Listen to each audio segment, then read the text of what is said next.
Daring really is an awesome destroyer at tier 10, and it really comes down to the heal and the personal hydro for me. The smokes are pretty nice as well, but I've been finding myself only playing destroyers with heals because it allows me to play much more aggressive and get away with things that normally you wouldn't be able to, just because you can run away and heal and gain back some of that HP you lost. So full sending a daring into the B cap at the start of a game may seem a little risky, but with that heal and that we know it's an Elbing on its way in, I'm not too afraid to do this. The midway is on his way with some rocket planes, so we're going to smoke up a little early. I can't keep the Elbing spotted, but there is a Nevsky behind me and seemingly is interested in radaring. So we're going to see what daring AP does to a broadside Elbing. I don't usually use the AP on daring against destroyers because I find it to be too inconsistent. However, an Elbing is such a huge target, we just guarantee full pets. So yeah, it absolutely crushes. I would use it more if I felt like it had really good pen angles, or I felt like I wouldn't get just over pens, bounces, that kind of thing. And when I'm swapping between HE and AP, obviously I'm losing DPM because I can't swap instantaneously without waiting and double clicking the ammo type. So we take out the Elbing and now we're going to get B. Pretty great start as far as the daring goes. I really love that you can be so aggressive and take control of a game so early on.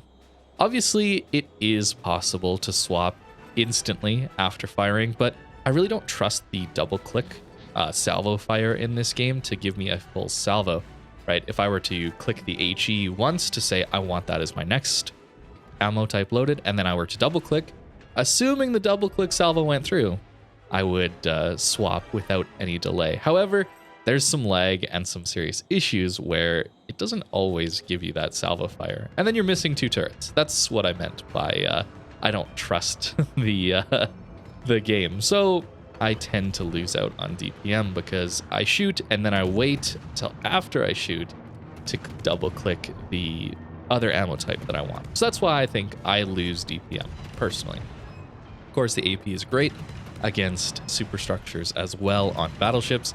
This ship really is super consistent, I would say. Unlike a lot of the other DDs in the game, or some of them that rely on torpedoes more often than their guns, the ship is just incredibly consistent because it has such great gun power. It's like a hybrid, I would say, because the torpedoes aren't bad, as we're going to see later on in this game. But it's like the gunboat version hybrid, where gearing is more of a torpedo boat hybrid, I would say. They're both kind of riding that middle line, not fully committed to either, but daring is much closer to that gunboat side and much more consistent because of it.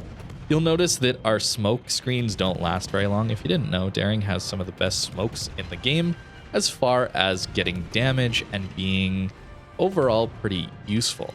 These smokes don't last long, but they reload incredibly quickly. So you're never really in a position where you use your smoke screen and you don't have it available for the next 3 minutes. You almost always have a smoke available. And we're going to smoke up again. This is great for farming out a battleship, but it's also really nice for dealing with enemy destroyers, because oftentimes that initial engagement results in both destroyers smoking. Not always. It's pretty good to be able to save your smoke screen in a lot of those situations, force the other guy to smoke, but oftentimes both DDs will smoke to try and get away, break line of sight, assuming it's a surprise or an unfavorable engagement, where daring can do this and still have it smoke screen back relatively quickly for that next engagement. Honestly though, it really does come down to the heal. I don't really feel all that uncomfortable playing this ship without the smoke screens. I don't really mind being spotted in a lot of these gunboat destroyers, since I've gotten used to that by playing ships like Kaba, Kleber, Marceau, that kind of thing, and especially some of these premium European destroyers. But daring having this heal is just so nice. I feel like I can play so aggressive, and we're going to see that a little bit later in this game. But for now, the torpedoes really aren't bad. They're only 10 kilometer range, which is kind of low for tier 10, but when you get them on target, they do really good damage, and they also can be single launched. Of course, that's the gimmick of a lot of these British ships having single launch torpedoes, but I tend not to use that very much. Of course, a great strength of daring, especially late game when you have a lot of HP, there's just a ton of confidence to push in and just aggressively contest enemy destroyers, especially when it's a Shimakaze or someone you know that has worse DPM than you as far as guns go. We've already definitely killed this Shimakaze very quickly, and well, he decided to torp instead of use his guns, so we don't actually lose that much HP at all. Already up to 147,000 damage and 3 kills. We've had a huge impact on this game already, getting caps, helping our team by spotting and taking out destroyers, and just doing a ton of damage to some of these battleships that overcommit and push in. And guess what? Our smoke screen's back up, so we don't have to worry about being spotted by the CV. Our AA is pretty bad, honestly, but due to this really strong smoke screen, we don't actually worry too much about aircraft carriers most of the time, since we can almost be in smoke all the time whenever they're around. Obviously, if someone just circles around you the whole time with their carrier, they will spot you in between the smoke screens and get some drops off, but most carriers aren't willing to do that unless it's a very specific late game or you're the last person left alive kind of scenario.